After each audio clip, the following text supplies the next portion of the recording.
பொள்ளாச்சியில் சாலை விபத்தில் மாவட்ட நீதிபதி கருணாநிதி உயிரிழந்திருக்கிறார். அண்மை செய்தியாக பார்க்கிறோம். கூடுதல் விவரங்களோடு செய்தியாளர் சக்திவேல் இணைக்கிறார். சக்திவேல், விவரங்கள்.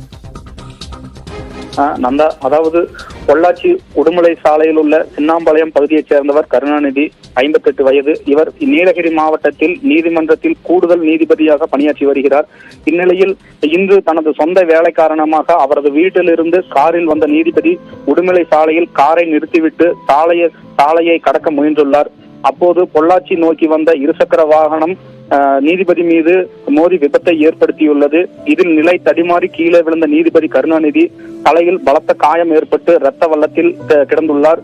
விபத்தை ஏற்படுத்திய இருசக்கர வாகன ஓட்டுநர் அப்பகுதியிலிருந்து நிற்காமல் தப்பிச் சென்றுள்ளார். மேலும் அப்பகுதி மக்கள் கொடுத்த தகவலின் அடிப்படையில் சம்பவ இடத்திற்கு சென்ற பொள்ளாச்சி கிழக்கு காவல் நிலைய போலீசார் உயிரிழந்த நீதிபதியின் உடலை மீட்டு பிரேத பரிசோதனைக்காக பொள்ளாச்சி அரசு மருத்துவமனைக்கு எடுத்துச் செல்லப்பட்டார்.